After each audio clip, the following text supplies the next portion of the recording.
Hello and welcome. Today we're going to take an in-depth and up-close look at the Asus ROG Keris Wireless Gaming Mouse. Also, if you like tech giveaways, stick around to the end of the video. Now while I'm not positive, I think that the Republic of Gamers' use of Keris is a nod to the dagger in RuneScape. If so, nicely done. Welcome to Stupid Bullets Tech.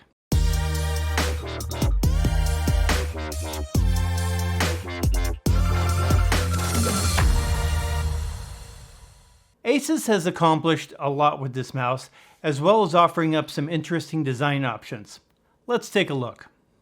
In the box, you get the mouse, a paracord used for charging and wired play via USB-C, thank you, but having to use two USB ports, one for the cord and another one for the dongle, is very 2019. Two extra sets of different colored side buttons are included, a warranty card, an instruction sheet, a pair of stickers, and an additional set of mouse feet sans the sensor foot. Nice! More companies should do this.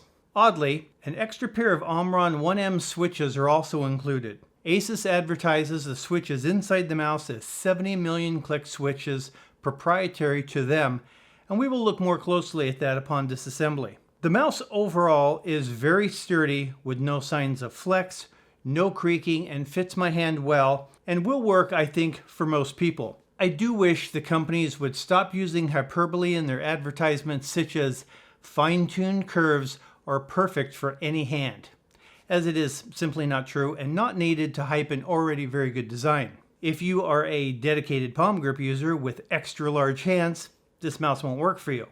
Having said that, I think that most gamers will find this design easy to use, and it will offer a particularly good option for fingertip users, as well as a solid choice for those who play shooters and other fast-paced games. The mouse measures 118 millimeters long, 62 wide, and 39 tall, which also makes it a great option for anyone with small hands, no matter what the grip style. It weighs in at 79 grams, which is pretty respectable for a mouse with a stated 78-hour playtime with the lights off and 52 hours with the RGB on. The battery, it's 500 milliamps. Storage for the wireless dongle is on the bottom, as well as the DPI button, and is adjustable in 100-step increments via the scroll wheel, all the way up to 16,000 DPI. The sensor is a PAW3335 and is widely used in the industry and a mainstay of many wireless mice because of the low power consumption. I'm not a fan of having a DPI button on the bottom of a mouse, as it doesn't allow for on-the-fly changes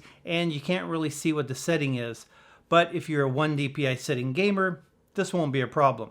The mouse feet are PTFE and thicker than most with rounded edges and will work very well on a fast pad. Also on the bottom is the ability to swap between wired, Bluetooth, and the 2.4 GHz RF modes, which offers pretty fantastic connection speed at the cost of a USB port. You run it in 2.4 for gaming and switch to Bluetooth for everything else to save on the battery life. The RGB lights are simple and work well, and while I'm not usually concerned with RGB, but wait bullets, we've seen your game room. I like the translucent wheel that allows the RGB to show through. Color changes and optional modes such as breathing and reactive are adjustable through button combinations. There is Aura software for color, but it is clunky at best. The forward half of the mouse has a slight texture that helps with grip, and the left and right clicks are said to be PBT, but also have a slight texture to them, which should help those with sweaty hands. Clicks were crisp and consistent and feel as good as any mouse I've tested.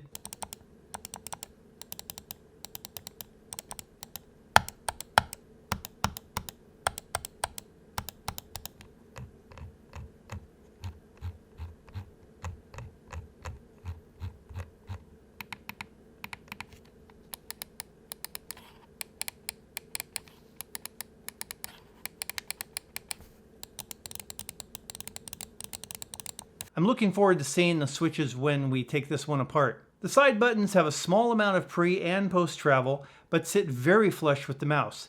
Asus does include two additional sets of side buttons, which they bill as swappable side buttons to suit any playstyle and provide customization options. More hyperbole. The extra buttons offer a color option only, which is nice and appreciated, but was a missed opportunity for a thicker option for those like me who don't like buttons that sit very flush. The scroll wheel not only looks good, but it also feels good. It's rubberized and very non-slip. It is much better than most I've used and is obviously a much softer compound and very easy to get a grip on. Clicks need to be on purpose, but did not feel overly stiff. Overall, a great design and I like it. Having easily replaceable switches is a step forward. At 70 million clicks, I wonder if that will ever happen. Even if you click that button 10,000 times every single day, they should last a little over 19 years. I see you getting your calculators out. I'm confident that mouse switches have now hit the point where we just don't have to worry about them very much. If you ever did have a failure, taking the mouse apart to swap the switches is easy. Just remove the 2 rubber plugs on the bottom and then the 2 screws. Then, with a plastic tool or a fingernail, you can lift the rear of the housing up and tilt it, but be careful here as it would not be hard to break something. It should require finesse and not force. After lifting the rear of the housing up about 1/3 of an inch, you can grab it and wiggle it backwards and it will release from the front. Reassembly will simply be the reverse of this, seating the front end first. I expect that there is more people that are going to take this mouse apart to do a custom paint job than there will be to change switches. The 70 million click switches inside have been given the ROG treatment via logo and look great, but there is no identification as to what they are.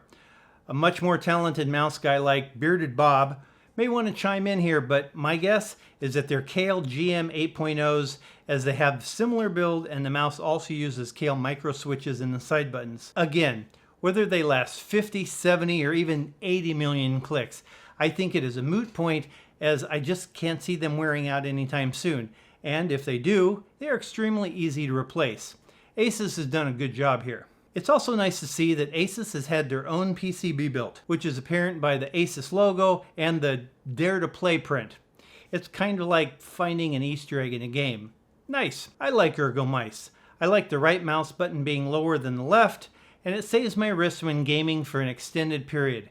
And I like the concave on the left side as it helps seat my thumb and the Keris does not disappoint here. If the side buttons were just a little bit more pronounced or swappable to a thicker variant, I think it would have been an even better choice. At $99 for a good quality wireless mouse that works well for most people, and especially for those fingertip PvP gamers, the Asus ROG Keris is a good choice and I think it will be well received. A wired version is said to be available, but I have no info on when or how much. I would expect it to be somewhere in the $59 range to be competitive. If you happen to know, comment down below. As always, if you enjoy tech giveaways, mechanical keyboards, things like that, check us out on Twitch, link below, where we give away mice, keyboards, and other items on a regular basis. We also have, until the second week of February, this very nice keyboard being given away on YouTube. You can find a link to it right here. As always, thank you so much for watching. Drop a sub and hit the bell if you want more content similar to this. And if you have suggestions on items you would like to see reviewed, just let me know. Until next time, be good to yourselves.